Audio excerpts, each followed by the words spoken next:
Halo guys, perkenalkan nama saya Renal Fandi dan di sini saya ingin menjelaskan tentang perkembangan dari sebuah komputer. Pertama, apa sih itu arti komputer? Ya, komputer itu berasal dari kata komputasi, artinya penghitungan. Dan zaman dahulu kala komputer itu diartikan sebagai orang yang menghitung.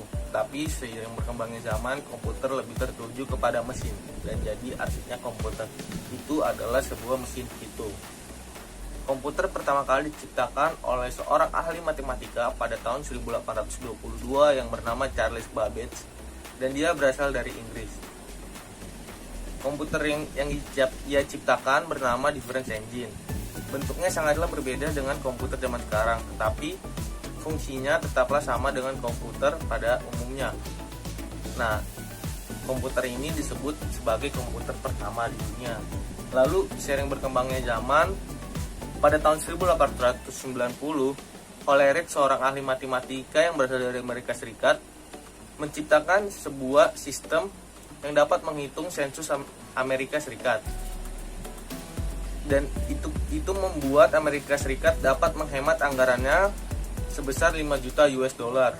Tidak berhenti di situ, Hollerith pun terus mengembangkan teknologinya sehingga ia mampu menciptakan perusahaan IBM.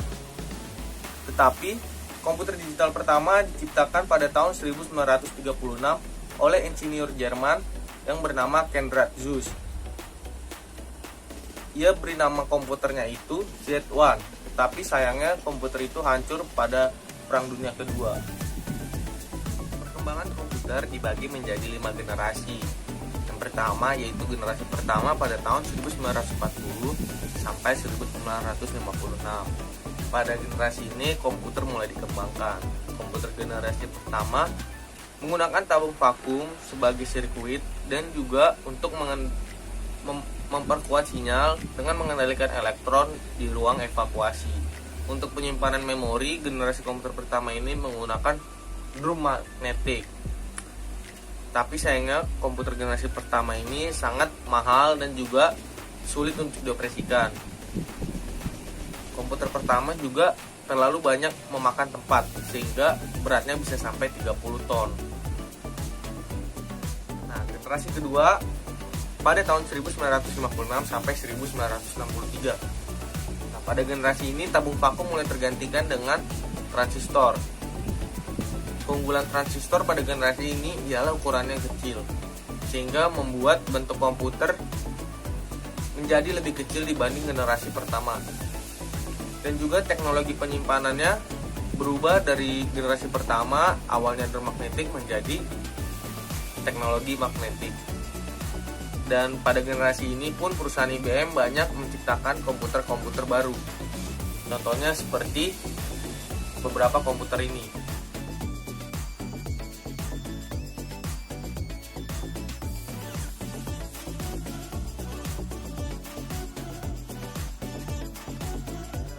Pada tahun 1964 sampai 1971. Pada generasi ini komputer sudah mulai maju perkembangannya seperti komputer zaman sekarang. Di generasi ini komputer sudah menggunakan keyboard dan juga mouse. Pada generasi ini transistor lebih diperkecil dan ditempatkan di chip silikon sehingga menciptakan semikonduktor. Pada generasi ini komputer sudah dapat berkomunikasi dengan komputer lainnya. Contoh komputer pada generasi ketiga seperti berikut ini.